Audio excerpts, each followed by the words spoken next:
All right, how's it going, everybody? So, in the last video, in the last portal material, what you guys saw was that we began to showcase, and you should already have understood this, but you already did a little bit deeper in the last video, how the fractal stage ones, the fractal stage ones and twos, the ones that we've been drawing in red, the ones we've been demonstrating inside of the larger stage ones. So, a lot of the times, the red ones here, the red ones here.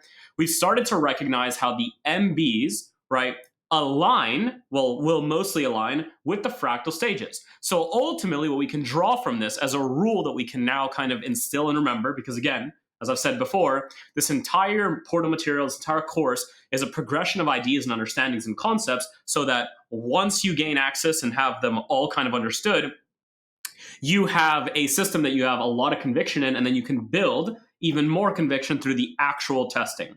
So what we've learned from the last one, what we're going to kind of pay attention to now, is that these fractal stage ones and stage twos, okay, the fractal one, so we'll write fractal stage two. So these fractal stage ones and stage twos, what we've learned about them is that they're equivalent and a lot of the time line up with what we would call an MB. So a lot of the time, as we've already understood, a simple based entry, which so far is that we buy an MB in a bullish market, right, is ultimately the same as buying within a fractal stage one or fractal stage two, because those are representations of MBs. Now, the reason, as I discussed in the last video, but I will discuss again right now very quickly, that these two things are not the exact same, right, is because an MB forms or becomes truly valid, as we like to say, once it basically has created validated demand on some time frame, which means that a fractal stage one could form of some nature, a fractal stage two could form, a new fractal stage one could form, a fractal stage two could form, and this could still be the creation of one or two MBs. Because the reality is, if this had made a down move, for instance, let's say this was a down move, let's just call it the potential demand, or what we would call MB, the things that we've been drawing as gray little boxes. So let's actually do that right now. The thing that we've been drawing as gray boxes, like so, is what we would normally refer to as an MB. Now, if this was an MB, or if we called fractal stage ones an MB every single time, well, the problem becomes in the scenario that price delivers like this. So let's say price, came up, it kind of made this little move here, boom, came down. Maybe it drew up like this MB right here that we're drawing, started going higher, and then through the rule of concatenated action, as I've taught you, through stage ones and twos, let's say the next move did something like this, right? It came down, maybe it came down heavily, right? Came up, went sideways for a bit, and then started to move higher later, right? To make the stage two. Well, in this case, we can't say that a fractal stage one, which is demonstrated in this case by the purple, right? So the purple is demonstrating a fractal stage one. Let's make that smaller, and let's make that purple so it's very clear. Here we are. Let's make that purple. So we can't say that this purple fractal stage one is the same as this red MB that we've drawn, or this gray box MB that we've drawn, all the same thing. Okay, they're all the same thing. We can't say they're the same thing because in this scenario, once it moves higher and then starts a new fractal stage two and then starts a new fractal stage one, well, the rule of validation becomes untrue, right? So that point, if we draw it forward, actually has price come back to it before going, which means this MB hadn't become a validated demand up until some point after price had moved back here and started to move higher. So if we wanted to call this an MB, we would have to call it an MB at this point or further, right? Because at any point here, this would have been an MB due to the fact that at that point, we've had a down move. That would be this down move right here, this one, followed by, and make sure you guys can see that, there we go. That would be this down move right here. I'm just redrawing this red one just on its own, right? Followed by the move up that then came down and that came up. So the candle actually would have been around this time or this time. So maybe that's, let's say, it's an X amount of time later. But after that X amount of time has passed, once price is here, so we can draw it here, or higher, so let's, it could be even a candle like this. Maybe the candle is higher up here, or the candle's actually here. At that point, this has actually become the true validated demand, thereby making it a validated MB.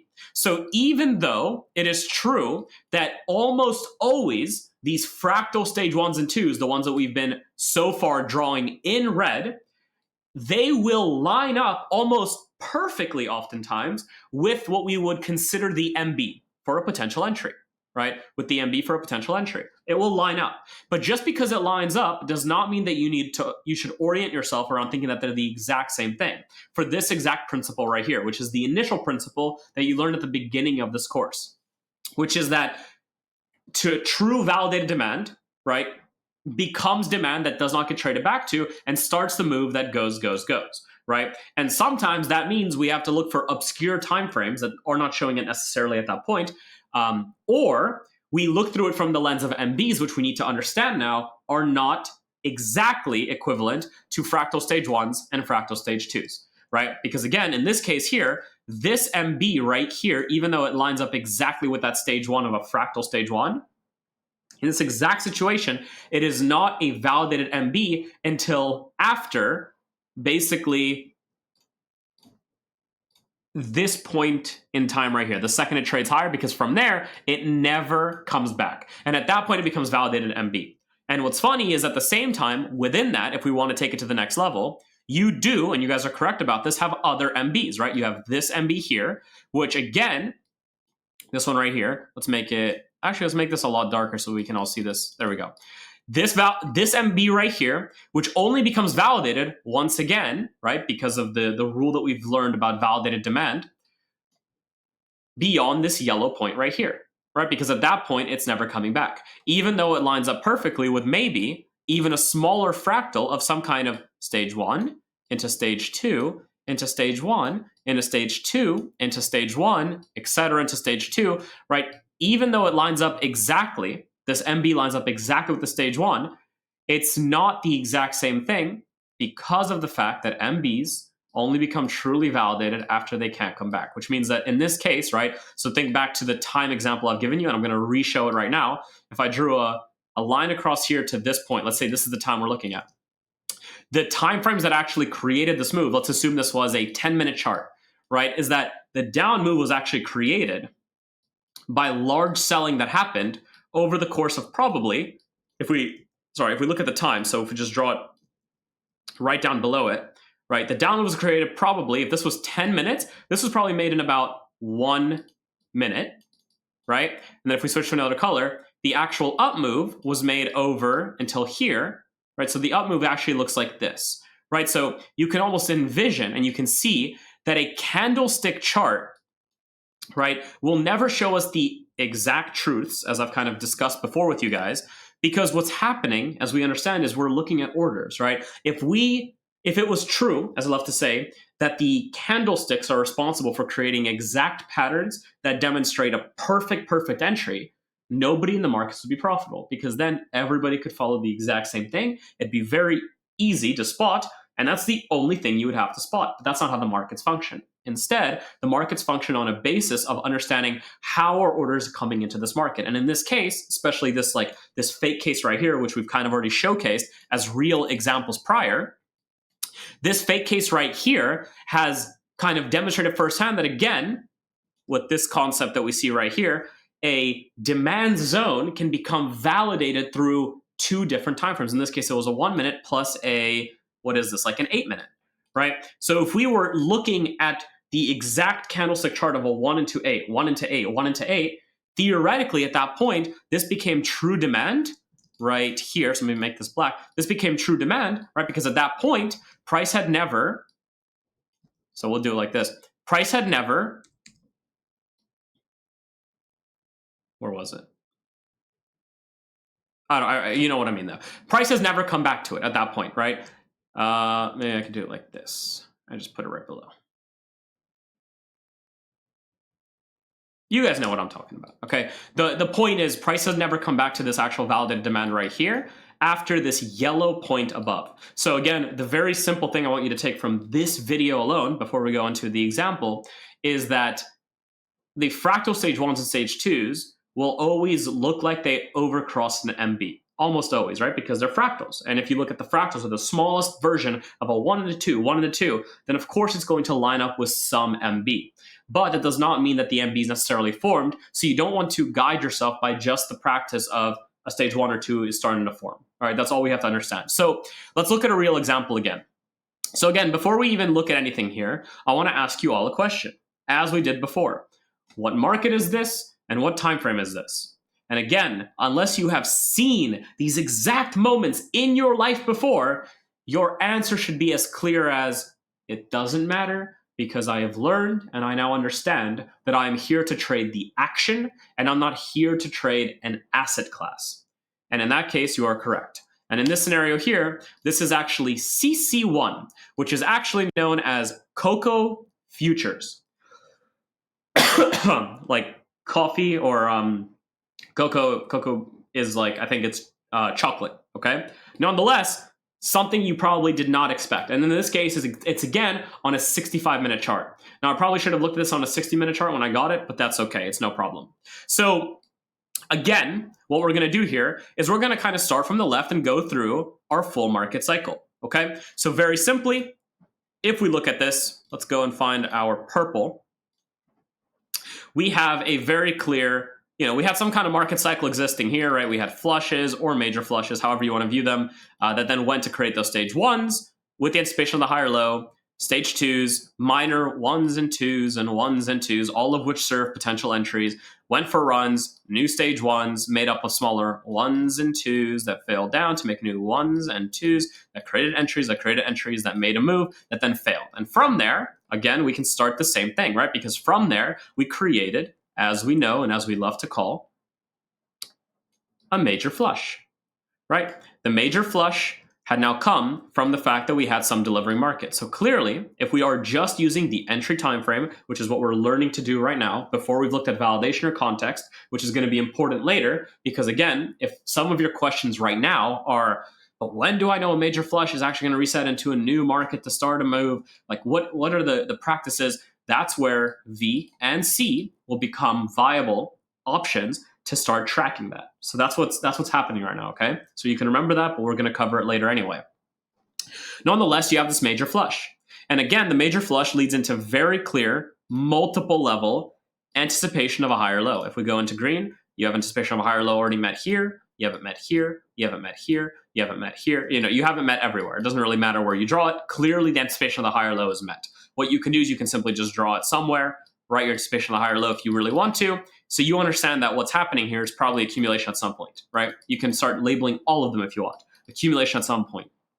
Notice how my labeling is very, very simple. All I'm doing is I'm labeling the fact that it could be accumulation at any point because I know the next step is some kind of longer term stage 1 into hopefully a stage 2 to start given moves, right? So you have the major flush into what we are supposing to be an accumulation, okay, with the anticipation of the higher low rule met. And then we go into a stage 1, okay? And within that stage 1, as we're all aware and as we all should understand now, and this doesn't mean you're trading it, but it is happening. From there, we can start looking at some areas here if we want to start spotting again the fact that we're not always going to be correct. From some kind of stage 1 can emerge MBs, right? MBs, and then can come new price failure. In this case, you could even label this, the next leg here. If you ended up trading this right here, you could label this failure here as another major flush that starts a longer term stage 1 in the form of this green, right? And it's still meeting this overall major flush here with the anticipation of a higher low. You could even meet it here if you want to. Nonetheless, we assume that that's the case. And again, within a stage 1, as the stage 2 is going to start, we understand that we start undergoing fractal stage 1s and 2s or the delivery and creation of MBs. So once again, MBs start to get created, right? MBs get created on a larger level. Let's make this less visible so we can look at more action. There we go. We get MBs on lower levels inside of them, right? We get more MBs inside of lower levels inside of them, all acting as potential entries, of course, right? We get these stage 2 deliveries that are now made up of, as we all understand, very simple and easy fractal 1s and 2s, 1s and 2s. Failure, right, which overall is some kind of, you could even label it as such, flush on the inside, right? That's creating some kind of stage one of some level. I would not, I would say that it's still part of this green stage one, but you could also introduce a new color because again, we're looking at fractals and they're not always perfect. So you could introduce a new color to view another stage one that's about to start a stage two. And this comes back to the original structure learnings that we were doing, right? Our initial structure learnings that we were doing was understanding that we can have multiple structures exist, and within those multiple structures can be minor structures that could be different color, or minor structures within a different color that then line up to become part of a previous color. Because again, orders don't function as a one-way ticket or a very simple pattern that just demonstrate everything in one go. Instead, orders are a devious little thing, right? The composite operator is a devious little man. And the way in which it undergoes the accumulation of orders, the creation of orders, the delivery of those orders, the stages of those orders, and the MB creation of those orders can be different, right? It can be through snowflakes. Welcome back to the snowflake rule. To actually undergo that accumulation and to start an actual move. So again, within all this, let's delete all these so it's not really getting in the way. We could also just go with normal red and say this was a 1 into 2, right? A 1 into 1 into 2 into 1 into 2, and then onwards and onwards, right? And from that, we created the MBs inside. And notice again, as I'm drawing MBs, we can start at any point. It could be from there, it could be from there, it could be from there, right? This is just going to come down to preference and to the move that you're looking at. And you're going to have other tools that help you decide which MB you're willing to enter off of, or if an MB is worth buying or selling. And that's going to come down to other tools like the action that's undergoing, the moving averages and how they appear. So again, you already know, because you've added the Mentific structure or premium indicator to your trading view, that a portion of it, a big portion of it, is the moving averages. And they're on there, right? And again, we haven't covered them in the portal just yet, but we will. And keep an eye on how they continuously function in a lot of the examples I'm using, okay? So then we have the continuation of this delivery. We have the ones and twos that start delivering this market much higher, these ones and twos, right? Then you have these failures, but they're smaller failures, right? This is a flush or a failure, however you want to call it. I would not call this major in any way. I don't even think it's, I do think this becomes like a bigger stage two, and this is definitely a stage one, but it's a very quick one. It might have been even harder to trade this. But again, it is made up of new ones and twos, and we can go in further, right? We can specify this as MBs, right? All of which got created and validated. At this point, we know, but we're not 100% sure when we're actually doing it, that we're validated quite quickly, right? So in this case, this is an example of where fractal ones and twos are pretty much aligning and overlapping on the MBs because they end up kind of becoming validated at the same time as they get created, right? Because now this one never gets traded back to, this one never gets traded back to, and price is off, and it just takes off, right? And it's beautiful. Absolutely beautiful. And again, we can keep following this, right? Stage two into stage one, exact same thing. The stage one's created by the initial flush. The flush is created by the flush creates new stage ones, stage twos, stage ones, stage twos, stage ones, stage twos, all of which are portions and parts of creations of MBs. So you have an MB, price trades higher, price comes back to it. So again, this is an example where that fractal stage one is not the exact same thing as the MB, because the MB only became validated when? After any point beyond this candle's creation. Because after that candle's creation, price had never traded back. So at that point, right, we had the down move created.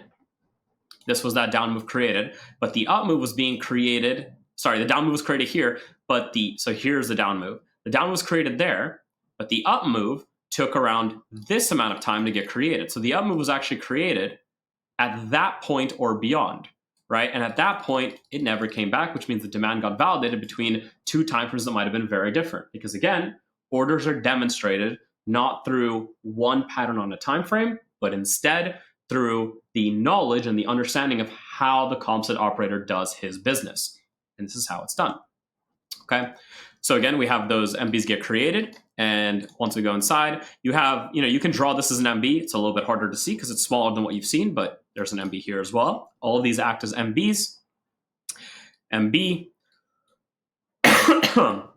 and those MBs become validated for a move. And again, once you have Once you have validated demand, true validated demand across a number of time frames, true validated demand, price never comes back and soars higher through continuations of stage 1s and 2s and through continuations of the overall cycle. Beautiful thing. It's an absolutely beautiful thing, isn't it? So you have these MBs get created, and those MBs, again, just based on simplicity of what you know so far, which is that we buy an MB, right? Entries could be along the lines of enter through here, stop loss down here, or stop loss down here, or a bigger stop loss if you want. Okay, now if you don't know what entry or stop loss or stop loss or stop loss or anything of this means yet, don't worry. This will either be covered in the basic sections material, or it will be covered further on in the portal material as you keep going, because we will discuss entries, risk management, and everything else that comes with them.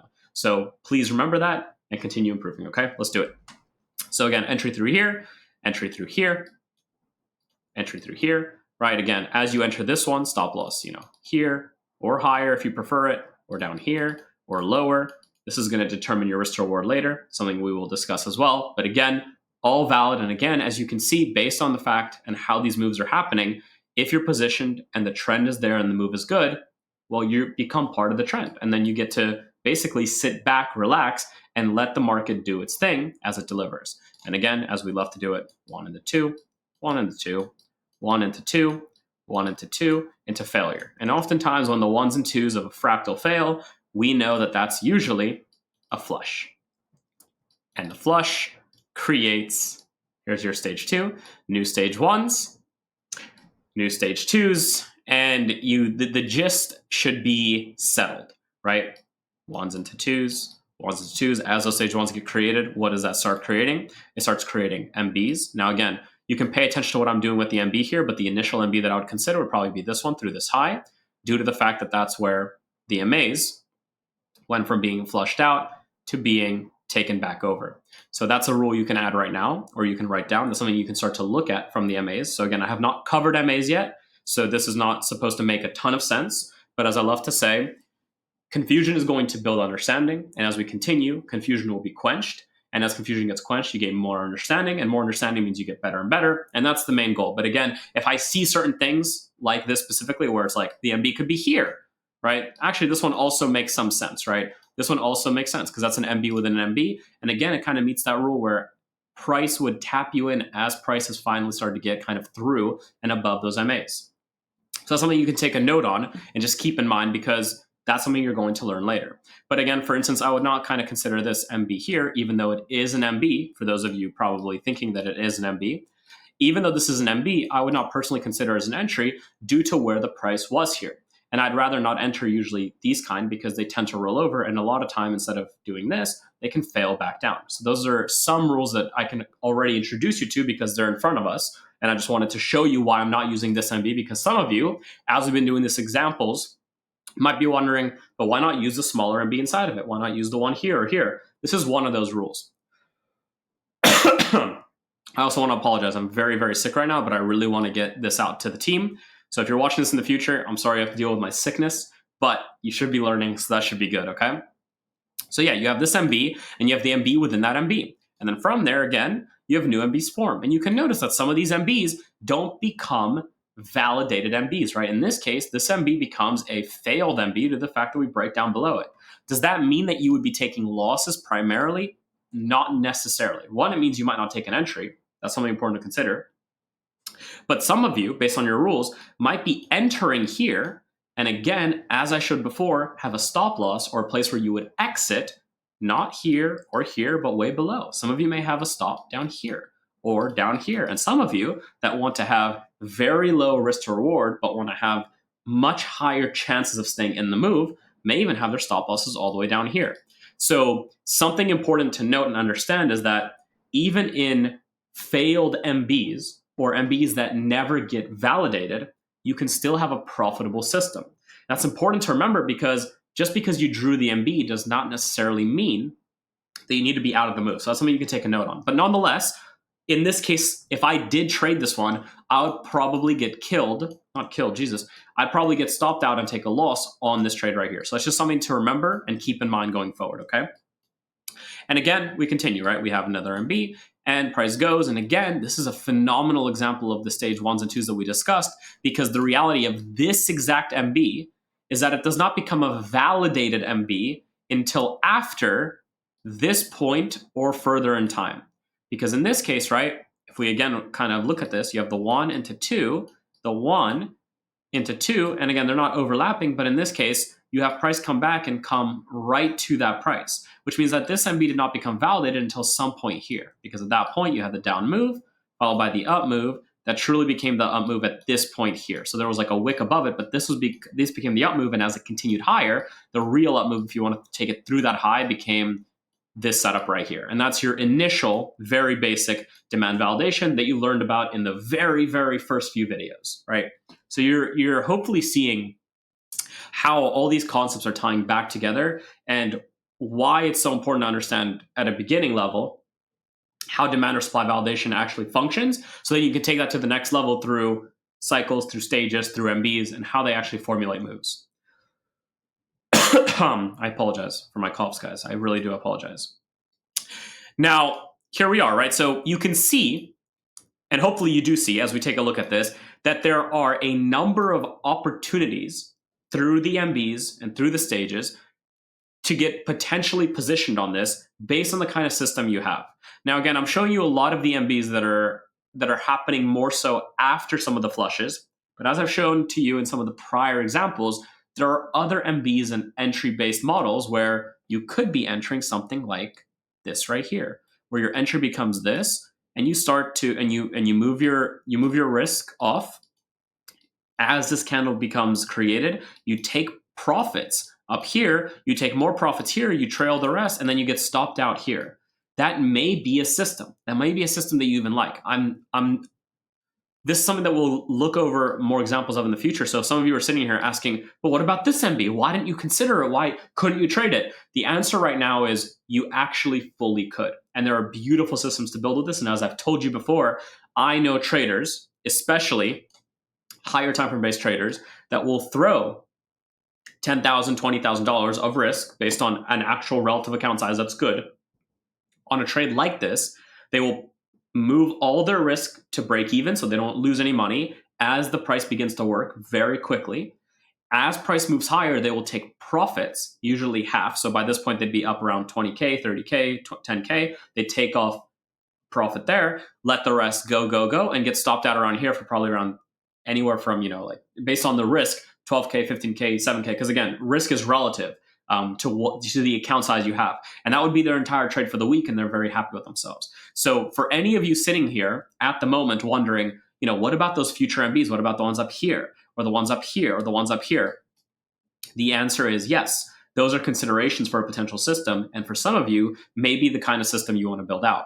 I personally trade a lot of the setups that lead to hopefully getting that demand to become validated. So I'm trying to stay in that move, and then I want to be in that move for the long run, right? But that does not mean that any other kind of person or build out of a system will not work, right? Because a lot of you will prefer a different kind of system. And as beautifully as I kind of said before, this is tailored to the kind of person that you want to be. This is not me telling you that you need to follow a certain thing. This is just me showing you that you need to follow a process, that's for sure. You need an actual understanding and a trend template, an understanding of how assets move, that's for sure. You need tools that can help you do so, that's for sure. But the actual system itself, the entries that you're going to be taking, the management you're going to be having is tailored around the kind of person you are, the timeframes you're using.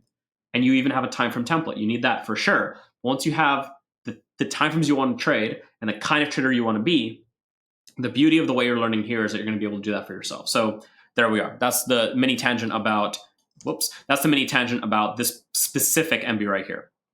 So as we're looking at this, you have the stage 1, stage 2 delivery. Absolutely beautiful. You can see multiple opportunities through multiple stages in this cycle as this cycle or this market actually starts to deliver on a base trend, because many markets won't end up going through the trend. So you need to be ready for that, right? Because again, I picked some of these examples because I've viewed them, I've seen them over the years, I've seen people make a lot of money on certain ones. So I know the examples I want to pick, but it doesn't mean prices move like this always, right? That's something you really have to remember, because, sometimes you'll get in and then price will just chop around and then fall off, which is why it's important to remember that the full cycle can stop at any point.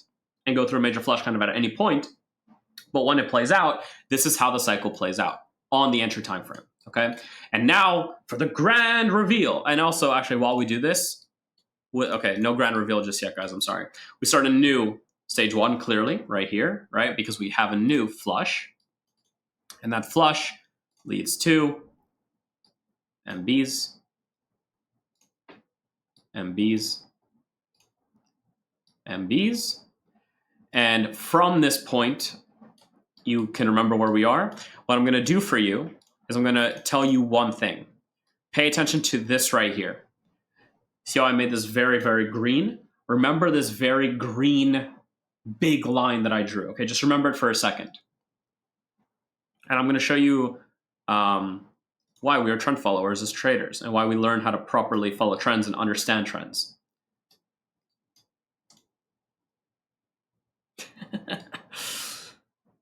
That's that same green line. This is just about where we left off, right here. This was that same mini demand points, MBs that we drew right here.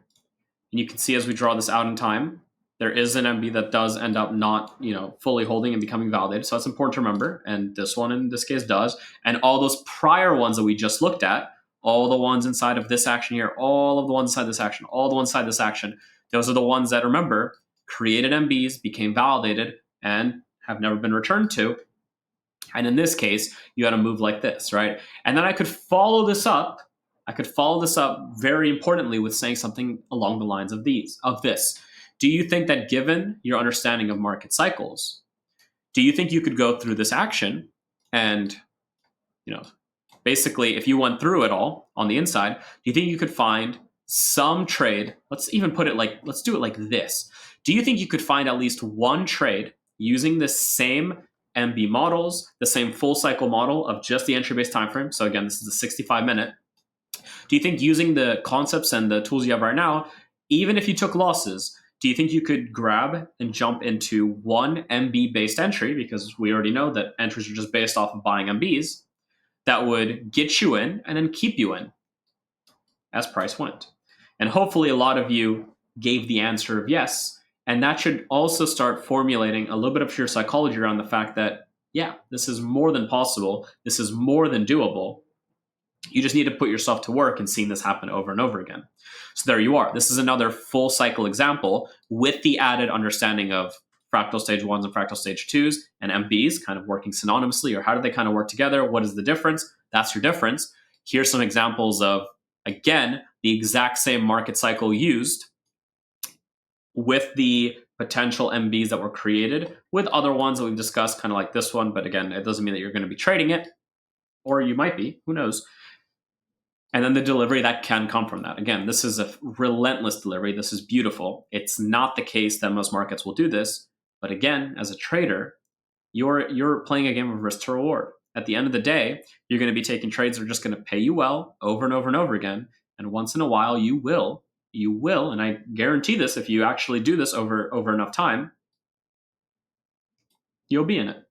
Okay? And that's a beautiful thing about understanding trends and letting winners run for you.